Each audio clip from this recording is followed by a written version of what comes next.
भला हुआ मेरी माला टूट गई, मैं राम भजन से छूटी। भला हुआ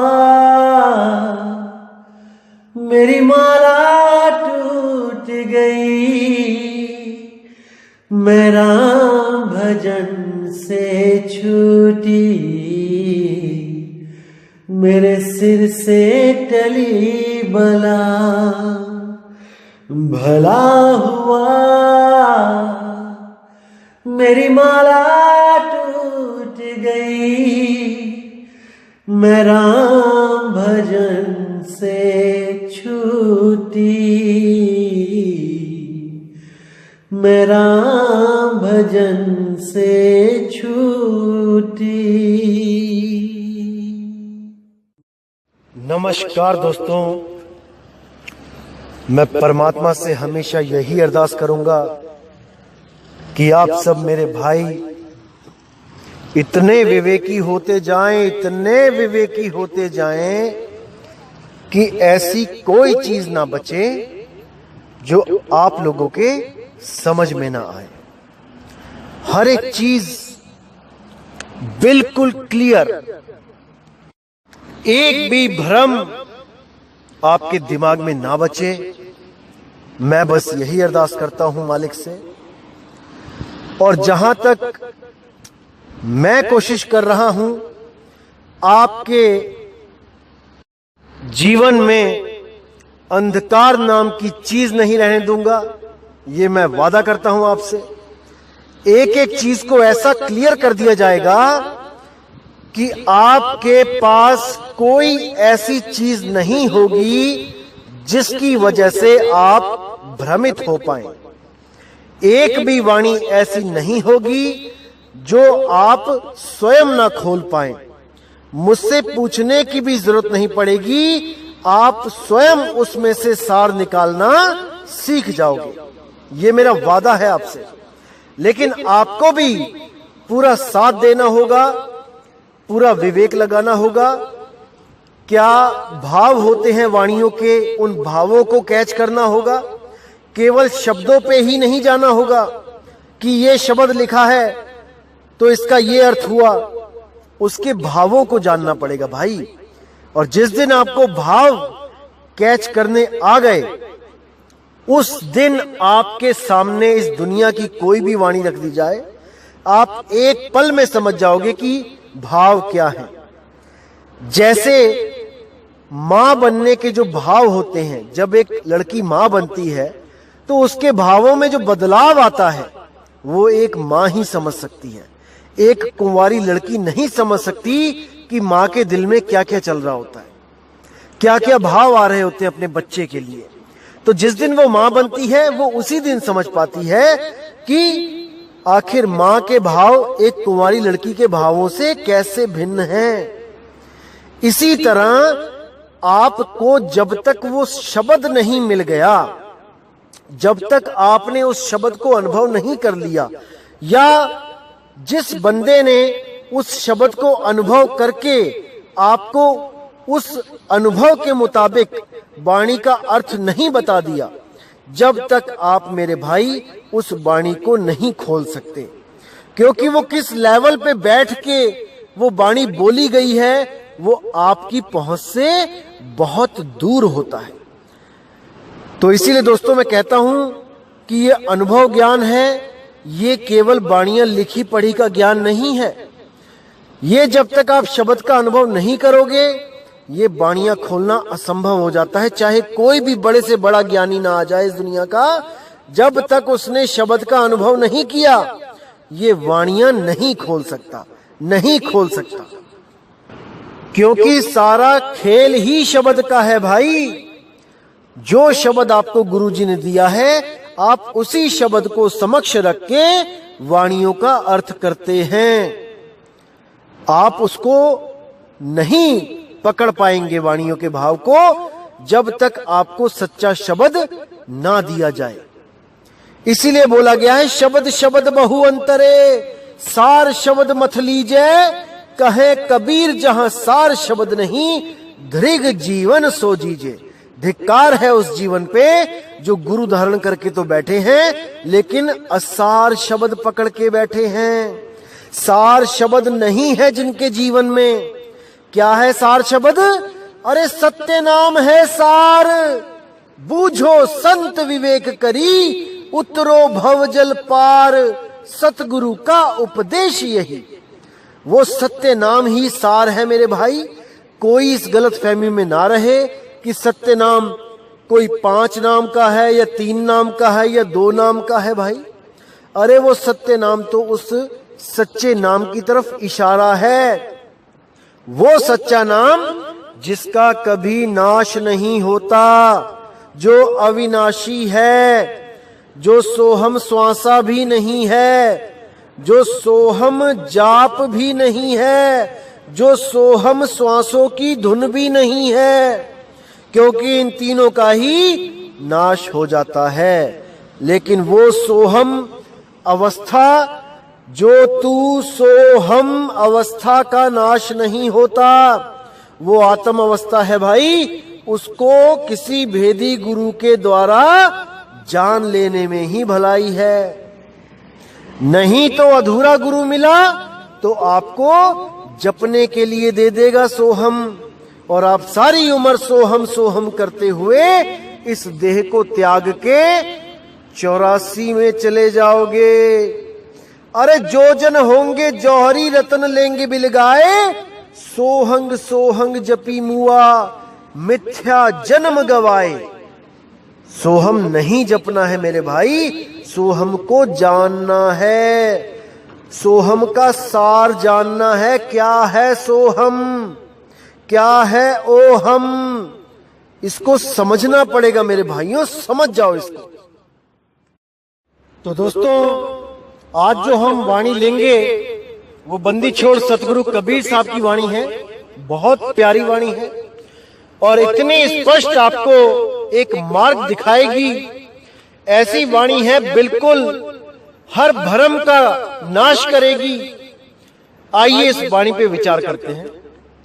तो क्या कहते हैं साहेब?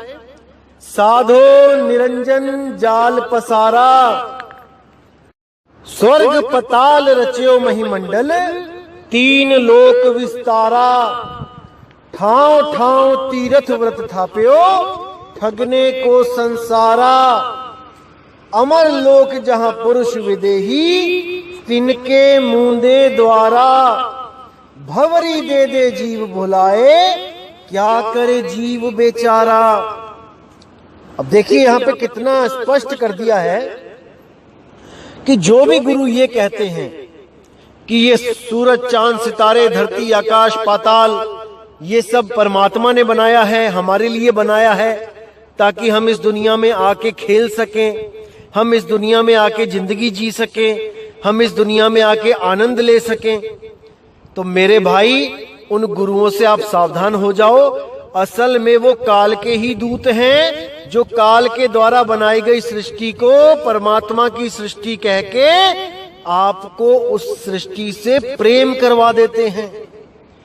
आपको लगता है कि परमात्मा ने हमारे लिए ये सृष्टि बनाई है हमें जीने के लिए, हमें आनंद लेने के लिए।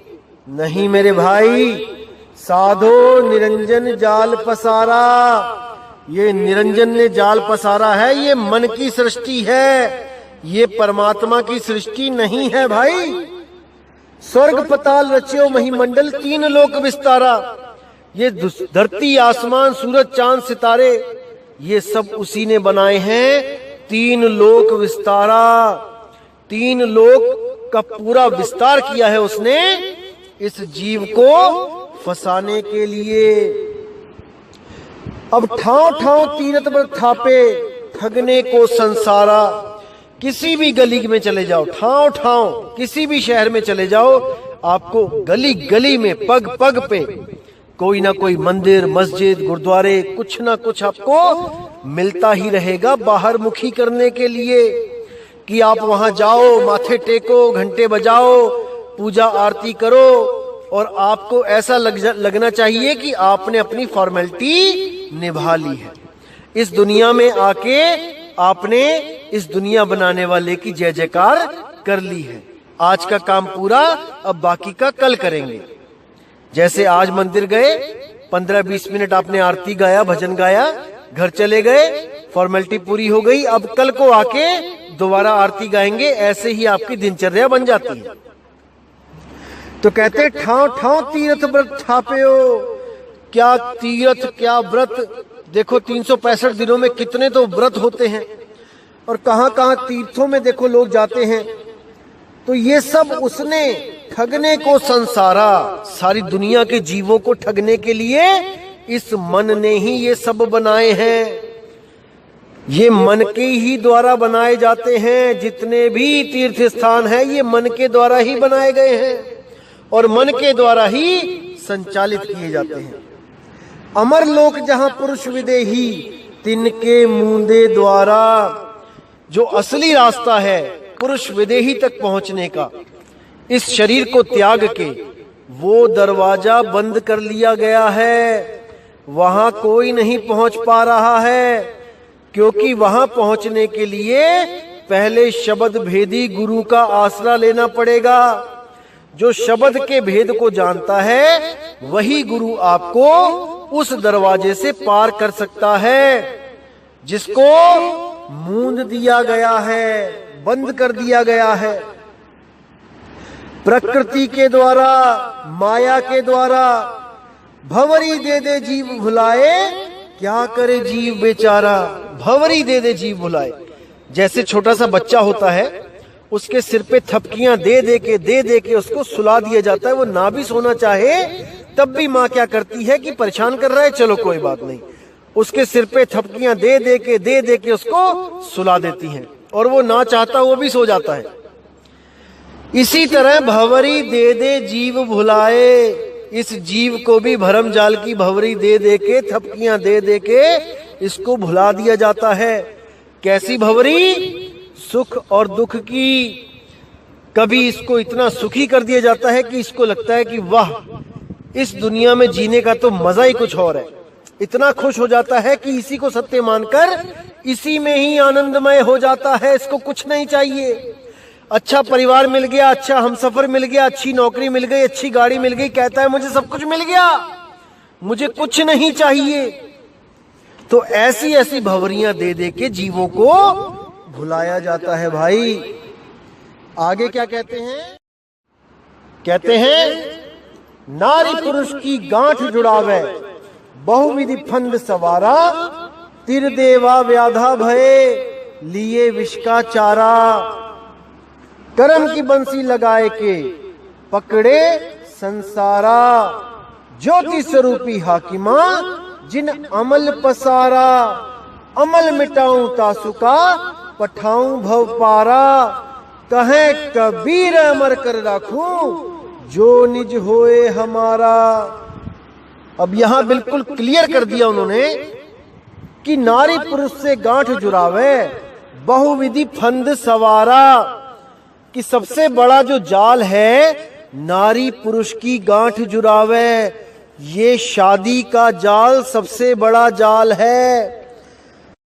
जो जीवन केवल भक्ति करने के लिए मिलता है, उसमें ये मन सबसे बड़ी संशय जो पैदा करता है वो यही करता है कि हे जीव, तुझे ये जीवन केवल गृहस्थ आश्रम चलाने के लिए मिला है। इस दुनिया में आए हो तो वो सारे काम करके जाओ जो तुम्हारे दादा परदादा करके गए हैं। यानी शादी करो, बच्चे पैदा करो, उनको खिलाओ पिलाओ, उनका पालन पोषण करो, उनको इस लायक बनाओ कि वो इस दुनिया में अपने बलबूते पे रह सकें, जी सकें, और फिर उनकी भी शादी करके उनका घर बसा दो और एक दिन इस दुनिया से अपने फर्ज पूरे करके चले जाओ। इसके अलावा कोई भी ज्ञान नहीं दिया जा रहा है माँ बाप के द्वारा अपने बच्चों को। कोई माँ बाप ये नहीं बोल रहा है कि नहीं बेटा, ये इंसान जन्म अनमोल है, तुम शादी वादी के चक्कर में मत पड़ो, तुम भक्ति करो और मुक्ति प्राप्त करो। एक भी माँ बाप बोलने वाला ऐसा नहीं है, क्योंकि वो मन माँ और बाप दोनों के अंदर बैठा है और वो मन नहीं चाहता कि एक भी जीव इस दुनिया से बच के चला जाए, इस जाल से निकल जाए, बिल्कुल नहीं चाहता वो। इसीलिए इस काल रूपी मन ने बड़े बड़े देवी देवताओं को भी बांध दिया विवाह के बंधन में। किसी आम जीव की तो बात क्या करें, बड़े बड़े गुरुओं को ग्रस्त में डाल दिया इस मन ने, वो भी इन 5 विकारों से बच ना पाए। जैसे साहिब कहते हैं कि सतगुरु के लक्षण क्या होते हैं, अरे गिरही होके कथे ज्ञान, अमली होके धरे ध्यान, साधु होके कूटे भग, और कहे कबीर ये तीनों ठग। अगर कोई गुरु गृहस्थ आश्रम में रह रहा है, अपनी बीवी के साथ रह रहा है, तो कबीर साहब कहते हैं कि वो 5 विकारों के अंडर में है अभी, क्योंकि सबसे पहला विकार ही काम है।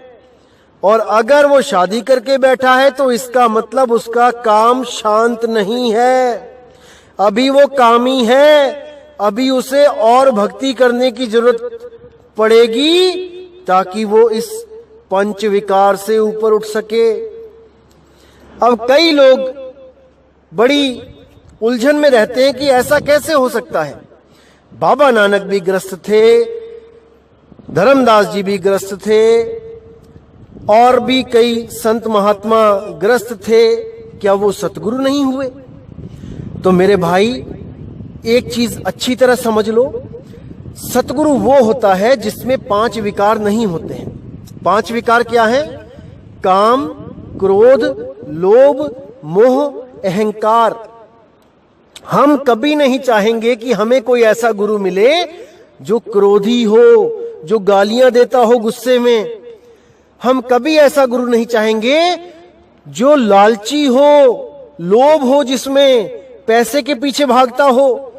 हम कभी ऐसा कोई गुरु नहीं चाहेंगे जिसमें मोह हो, जो शिष्यों से ज्यादा अपने बच्चों की फिक्र करता हो और सारा पैसा जो शिष्य देते हैं उठा के मोहवश होके अपने बच्चों के खाने पीने में, अपने बच्चों के बढ़िया कार मोटरसाइकिल खरीदने में लगा दे। हम कभी नहीं चाहेंगे। और ना ही हम चाहेंगे कि हमारा गुरु अहंकारी हो, जो अपनी ही बढ़ियाई करता रहे अपने ही मुख से। हम कभी नहीं चाहेंगे। इसी तरह मेरे भाई, अगर इन 4 विकारों से युक्त गुरु करने में हमें तकलीफ है तो हमें वो 5वां विकार भी देखना पड़ेगा, जिसको बोला गया है काम। काम का मतलब होता है कामी पुरुष। कामी पुरुष का मतलब होता है जो ब्याह करके बैठा है वो कामी ही है। अगर वो कामी है तभी ब्याह करके बैठा है भाई। इसीलिए बोला गया है कि 5 विकारों से न्यारा जो गुरु होगा केवल वही सतगुरु कहलाने के लायक है, अन्यथा नहीं, कदापि नहीं। और जो बाबा नानक जी, धर्मदास जी ये संत हुए हैं, तो भाई जब इनको परमात्मा ने ज्ञान दिया, शब्द भेद दिया, शब्द का अनुभव हुआ, तब इन्होंने गृहस्थ जीवन त्याग दिया था। ये सब संत फकीर बन गए थे, साधु हो गए थे, 5 विकारों से ऊपर उठ गए थे। और अगर कोई कहे कि अभी भी उनमें विकार है या वो विकारी थे, तो अभी वो अनजान है उनकी असलियत से। ये सब संत महात्मा 5 विकारों से ऊपर उठ चुके थे। इसीलिए बोला गया है गली जोग ना होई, एक दृष्टि कर समसर जाने, जोगी कहिए सोई। जो एक दृष्टि से सबको देखता है, उसके लिए उसकी बीवी, उसकी बहन 2 जीव नहीं है, वो एक ही दृष्टि से सबको देख रहा है, क्योंकि वो गुरु पद को प्राप्त हो चुका है, वो परमात्मा पद को प्राप्त हो चुका है। अब वो वहां से सबको एक दृष्टि में एक समान देख रहा है, यही उसकी बढ़ियाई है। गल्ली जोग न होई। तो क्या कहते हैं वाणी में आगे, त्रिदेवा व्याधा भय लिए विष का चारा। ये त्रिदेवा यानी त्रिगुण, रजोगुण, सतोगुण, तमोगुण में जीव को ऐसा उलझाया जा रहा है, ऐसा विष का चारा दिया जा रहा है कि कोई इससे निकल नहीं पा रहा। गीता के 7वें अध्याय में भी बिल्कुल स्पष्ट लिखा है कि जो भी इन 3 गुणों की पूजा करता है, 3 गुणों में लिप्त रहता है, अर्जुन वो मुझ तक नहीं पहुंच सकता, वो आत्म स्वरूप को नहीं जान सकता। इसीलिए बोला है त्रिदेवा व्याधा भय लिए विष का चारा, कर्म की बंसी लगाए के पकड़े संसारा। क्योंकि यही 3 गुण, 5 तत्व, 25 प्रकृति, मन और माया इस दुनिया के सारे काम करते हैं। ये जीव आत्मा कुछ नहीं करता, यह करता है, लेकिन इसको महसूस करवाया जाता है कि ये सब तू ही कर रहा है, और उस पे सारे कर्म लागू कर दिए जाते हैं। कर्म की बंसी लगाए के पकड़े संसारा, ज्योति स्वरूपी हाकिमा जिन अमल पसारा।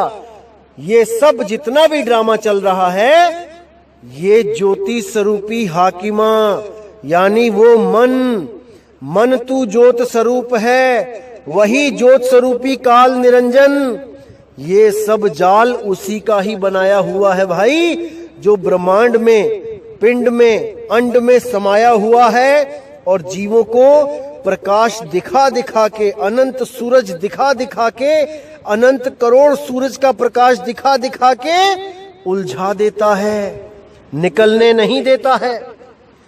तो कहते हैं अमल मिटाऊं तासु का, पठाऊं भव पारा। इसका जो जाल है, इसका जाल मैं काट दूंगा। अगर कोई विवेकी हंस मुझसे नामदान की बख्शिश ले ले, तो अगर कोई अपनी इच्छा से गुरु के पास आके नाम ले और इस सृष्टि को खत्म करने के लिए पूरी जान लगा दे, तो अमल मिटाऊं तासु का पठाऊं भव पारा। कहे कबीर धर्मदासो जो निज होए हमारा।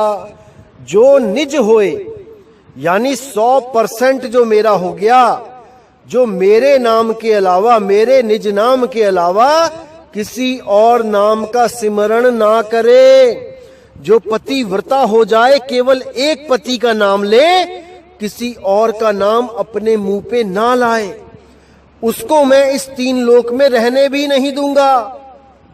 लेकिन दुर्भाग्यवश ऐसे ऐसे गुरु बैठे हैं जो जानते भी हैं कि ओम काल का नाम है, सोहं काल का नाम है, लेकिन फिर भी वही नाम जपवा रहे हैं, क्योंकि उनको सच्चे नाम का ज्ञान ही नहीं है। अभी वो नादान है, अनजान है सत्य नाम से। इसलिए कबीर साहब कहते हैं सतगुरु सोई सतनाम बतावे, बाकी गुरु कोई काम न आवे। वही गुरु पूरा है, वही गुरु काम आएगा जो सत्य नाम को खोल के रख देगा।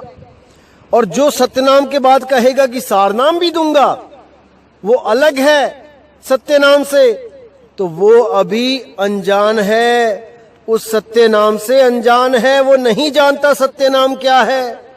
अरे सत्य नाम ही सतपुरुष है, सत्य नाम ही अकाल पुरुष है।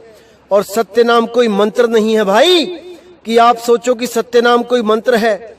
सत्य नाम पुरुष है, पुरुष, जिसके लिए मूल मंत्र में बोला गया है बाबा नानक के द्वारा कि सतनाम कर्ता पुरुष, सत्य नाम ही कर्ता पुरुष है। और वही सत्य नाम निरपौ निर्वैर, वही सत्य नाम निर्भय है, निर्वैर है। अब यहां पे अगर मंत्र होता सत्य नाम, तो मंत्र के लिए निर्भय और निर्वैर बोलने की जरूरत ही नहीं थी। मंत्र भी कभी क्या निर्भय होता है? क्या कभी कोई मंत्र भी निर्वैर होता है? कदापि नहीं। ये किसी पुरुष के लिए बोला जा रहा है। वही पुरुष सत्य नाम है, एको सत्य नाम। सत्य नाम ही सतगुरु कबीर बंदी छोड़ है भाई। उनकी फोटो के साथ आप कहीं भी देखोगे सत्य नाम लिखा होगा, क्योंकि वो सत्य नाम उनका कोड है, वो नाम कोड में है, उसको कोई काल का दूत नहीं खोल सकता। उस कोड को केवल और केवल परमात्मा के हंस के द्वारा ही खोला जा सकता है, नहीं तो कोई नहीं खोल सकता।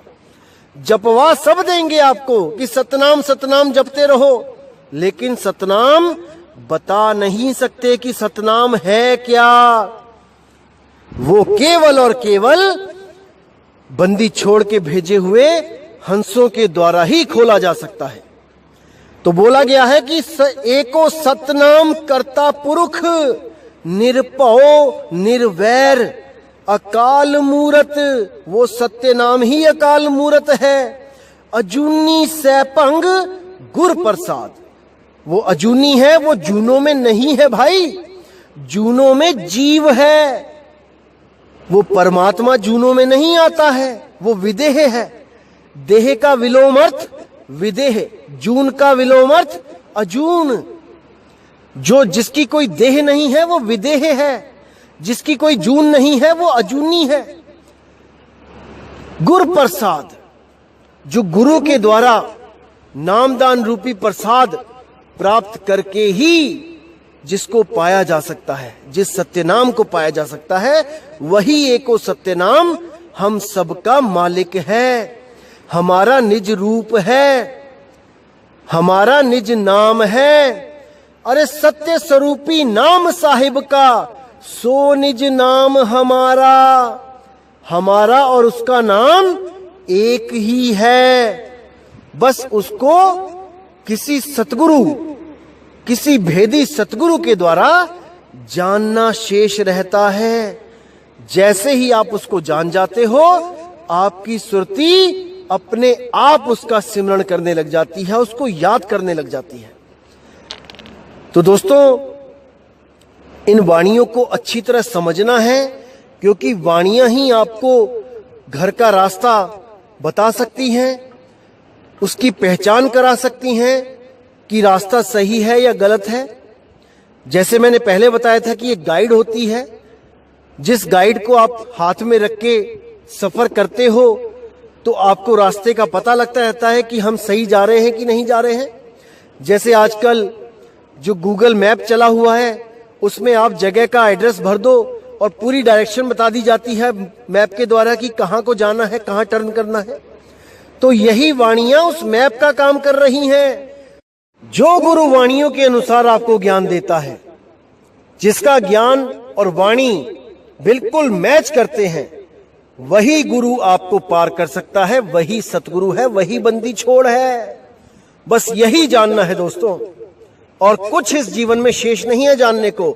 बहुत कुछ जान चुके हो आप, कैसे पैसा कमाना है, कैसे घर बनाना है, कैसे बीवी बच्चों को पालना है, बहुत कुछ सीख लिया आपने इस दुनिया में।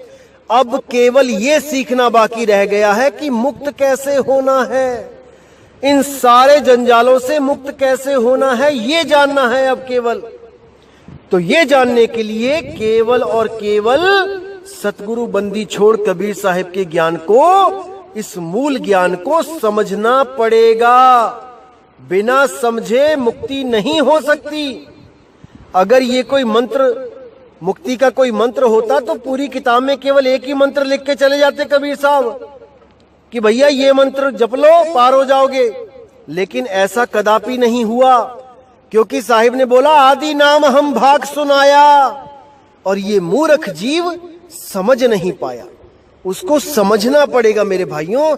इसीलिए मैं पूरा जोर लगा रहा हूं कि आपको एक एक चीज समझा सकूं। जब तक आप उसको समझोगे नहीं, आप उसको प्राप्त नहीं कर सकते, क्योंकि विश्वास नहीं बनेगा। धर्मदास जी की तरह सरेंडर नहीं कर सकते आज के टाइम में कोई भी, जब तक पूर्ण विश्वास ना हो जाए। इसीलिए मैं बार बार अरदास करता हूं, जल्दबाजी मत करो। 100 सत्संग कम से कम सुन लो, अच्छी तरह समझ लो कि हमने करना क्या है, क्या करके मुक्ति मिलेगी। जब तक ये नहीं समझ लोगे, जब तक बात नहीं बनेगी मेरे भाई। तो दोस्तों, उम्मीद करता हूं कि आज की वाणी से भी आपको कुछ ज्ञान समझ में आया होगा, मालिक की दया आप पर हुई होगी।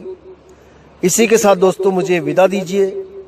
जय गुरु बंदी छोड़, वैराग साहिब, जय गुरु बंदी छोड़ साधु शरण साहिब, जय गुरु बंदी छोड़ मदन साहिब, जय जय सतगुरु बंदी छोड़ सतगुरु सत्य कबीर साहिब की सदा ही जय हो, सदा ही जय हो मेरे मालिक की साहिब बंदगी सतनाम।